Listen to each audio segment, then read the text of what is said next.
Pabili nga ate. Ay. Yung mga nadadaanan o nakikita rin po ba kayong ganitong klase na isda sa mga gilid-gilid ng kalsada? Kunin yung basta tanawin lang o isnabin ng mga klase ng ganitong isda mga kadamping.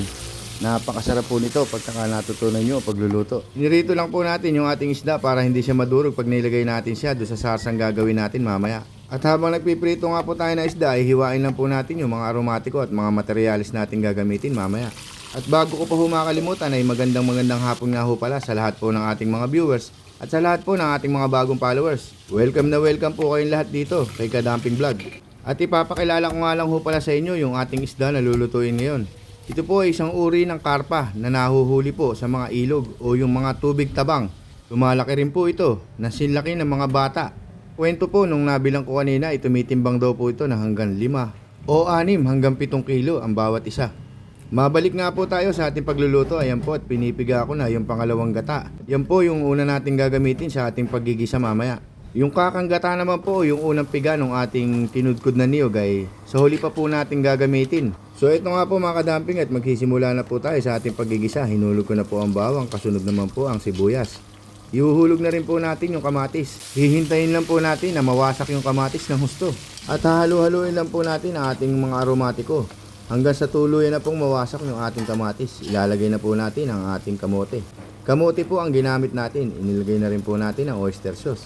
Kasunod ang patis, nilagay na rin po natin ang pamintang wasak at konting betchin mga kadamping. At kayo na rin po ang bahalang tumansya kung gaano karami ng mga panimplang ilalagay ninyo. Ito nga po at hinulog na natin ang unang piga sa gata. Isinunod na natin ang tomato sauce at ang tomato paste. Lalo pa ho nating pasarapin yan at ilalagay na po natin ang ating rino. At hahalu-haluin lang po natin ang lahat ng ating mga materyales hanggang siya ay tuluyan ng lumapot. At habang iniintay nga po natin itong lumapot ay nais ko lang po na magpasalamat sa ating mga bagong followers. Kay Laila Jane Cruz at kay Betoy Vlog. Maraming salamat po. Ito nga po at nakuha na natin yung gusto nating lapot. Ilalagay na po natin yung unang piga o yung kakang gata po ng niyog. Ito po ang magpapasarap at magpapalinamnam ng husto sa ating kaldaretang karpa. Patuloy lang din po nating hahalu-haluin yan para hindi po tumigas o bumula yung ating gata na inilagay kanina. At pag nakuha na nga po natin yung gusto nating lapot ay ilalagay naman po natin ang ating special ingredients. Magic Flakes. Yan po ang tutulong na magpalapot ng husto sa ating sarsa. Pagka nga po nakuha na natin yung gusto nating lapot ay pwede na nating ihulog yung ating mga isda na pinirito kanina. Ilulubog lang po natin sila ng husto at nasa ganun ay tumalab po yung mga aromatiko natin panimpla doon sa laman ng isda. At kasunod na nga po niya na ilalagay na po natin ang ating bell pepper. Saktong-sakto naman po at luto na rin po ang ating sinaing. Alam niyo na po ang kasunod niyan mga kadamping.